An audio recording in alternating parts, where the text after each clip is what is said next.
Hey, oh, you cool adults and adolescents. Aren't you glad I didn't say cool cats and kittens?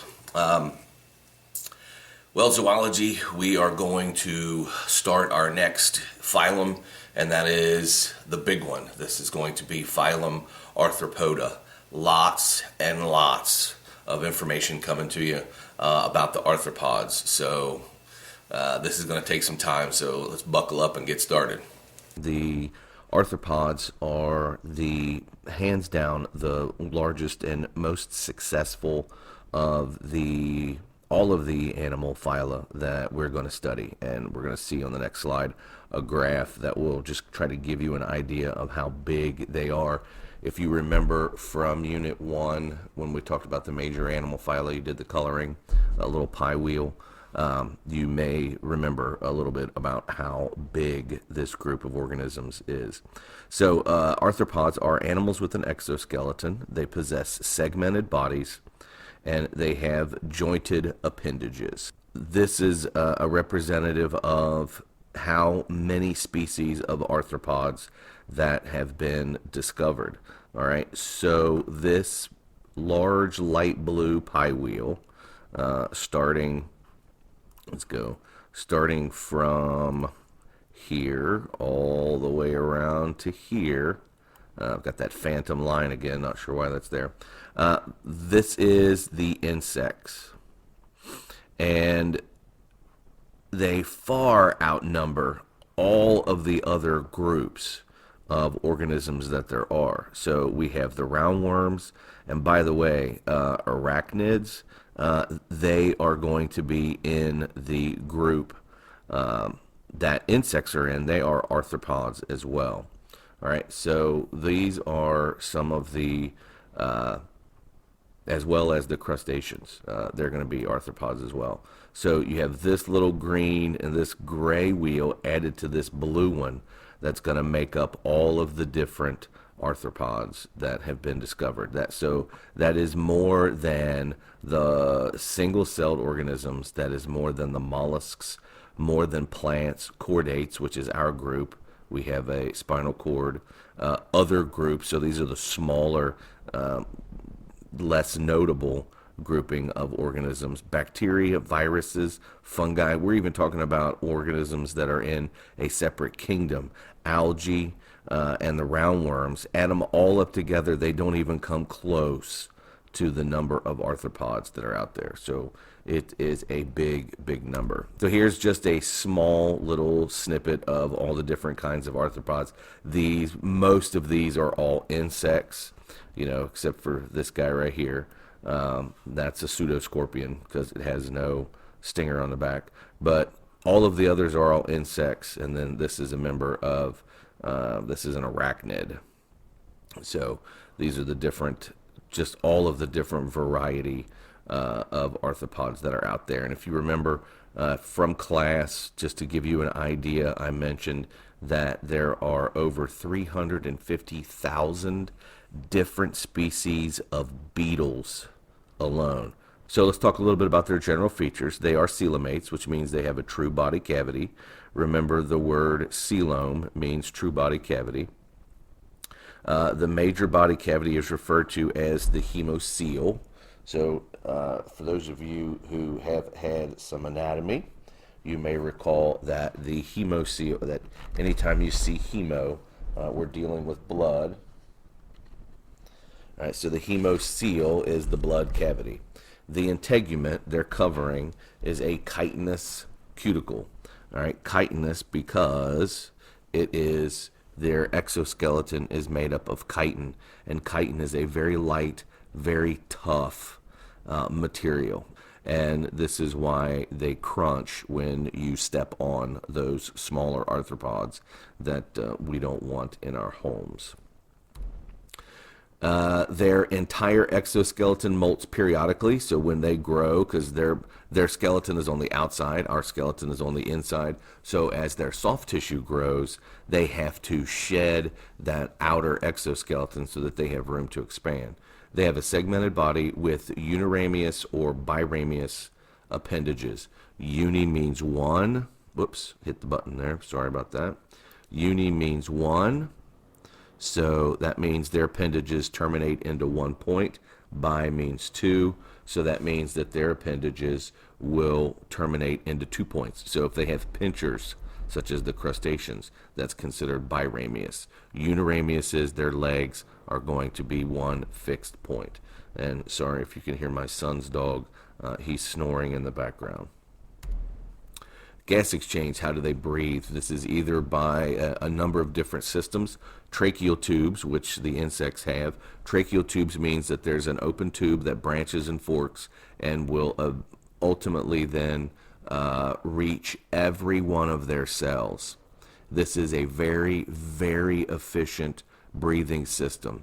So their cells have a direct line to the atmosphere. They get oxygen into their body from a direct tube or tracheal tube system. Our system is we breathe oxygen in, oxygen diffuses in our blood, and then our blood is pumped through our body to help carry the oxygen around. They don't use their blood to carry oxygen. Their tissues are supplied directly from the atmosphere, and this is what enables them to have amazing physical strength and perform impressive fits of strength for their size. When I worked at the zoo, we used to talk about different capabilities of insects. A gnat can beat its wings over 1,000 times a second. Ants can carry more than their weight for long distances. So the leafcutter ant is an example. They cut a section of leaf. They will then carry that section of leaf back to their colony. And this section of leaf is very large. So for us to perform the same physical act, we would have to be able to carry a sheet of plywood in our mouths about a quarter mile and then climb a tree with that sheet of plywood in our mouths and be able to do that multiple times a day to be able to equal the physical feat of the leafcutter ant. So they have some unbelievable physical abilities, and that's all in part to their tracheal breathing system. The downside is it limits their size. That system can only supply so much tissue with the 20 to 21% of oxygen that we have in our atmosphere. So that's why insects can only be so big. Your aquatic arthropods, your crustaceans, are going to breathe with gills. Others will breathe with what are called book lungs because their tissue resembles pages of a book. Or some of them will just breathe directly through their body surface. Okay? They have a complete digestive tract. So that means mouth, esophagus, stomach, intestines, so on and so forth. They have an open circulatory system, which means the blood that is pumped will not stay within the blood vessels during the whole path through their circulatory system, unlike ours, which is closed. Blood stays in our blood vessels the entire lap that it takes through our body. And osmoregulation, how do they maintain their water level, is by a structure called the Malpighian tubule. Reproduction, they are dioecious, which means they have separate sexes. They show some sexual dimorphism, which means there are physical appearances that are different between males and females.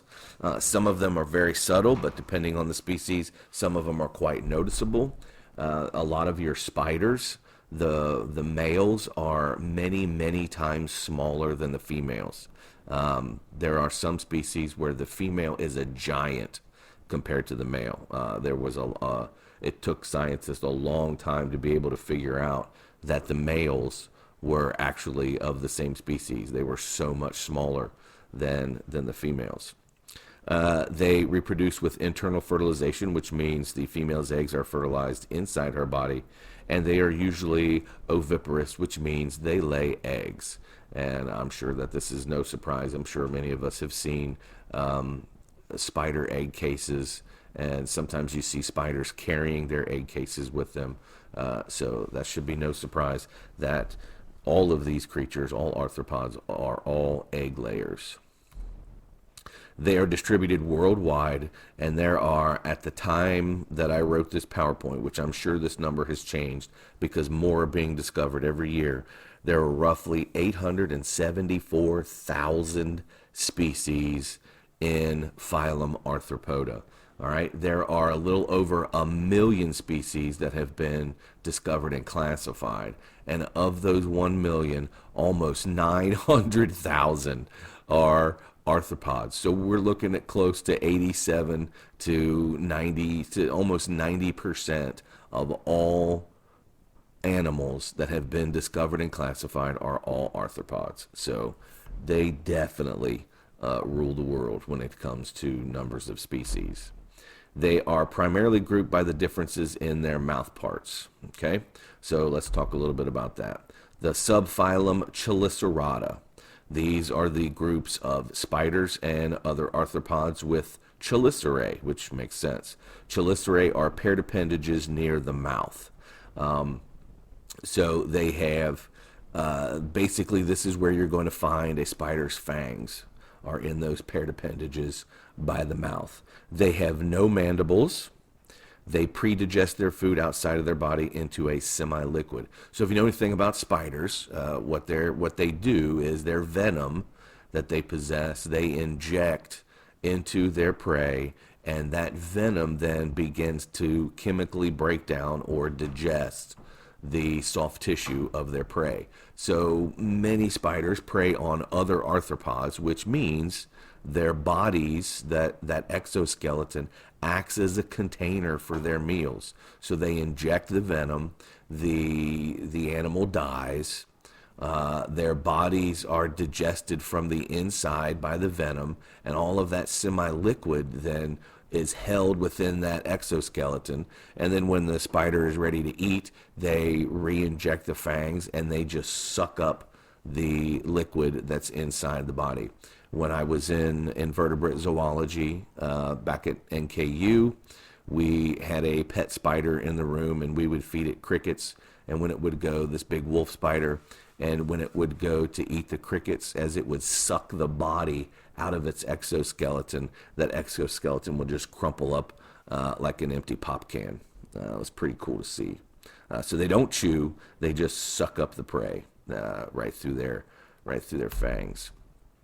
Subphylum Uniramia. They have chewing mouth parts and unbranched appendages. These are going to be the insects. Now we're going to find that not all insects have chewing mouth parts. They have their mouth parts are basically 4 different plans, styles that they have, but many of them are going to have a chewing mouth part.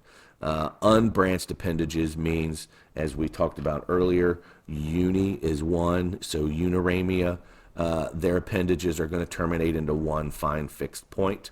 So that's what unbranched appendages means. So they basically, an insect has 6 legs. So those 6 legs all have one point. So they only touch the ground in 6 places. Subphylum Crustacea. These are your crustaceans. They also have chewing mouth parts. So if you know anything about crabs and lobsters and shrimp and crayfish, or as they call them down south, crawdads, they all have chewing mouth parts. And they have branched appendages. So think about the pincher on a crab and a lobster. That pincher is an appendage that ends in 2 points, biramious. So they are considered, their appendages are considered to be biramious. Phylum Arthropoda. So let's take a look at some of the main classification here. Phylum Arthropoda, subphylum Chelicerata. All right, underneath subphylum Chelicerata, we're going to have class Merostomata. Underneath that class, we have subclass, and these are kind of a mouthful. Really, the only one we're going to worry with is subclass Arachnidia, which of course are the spiders and scorpions.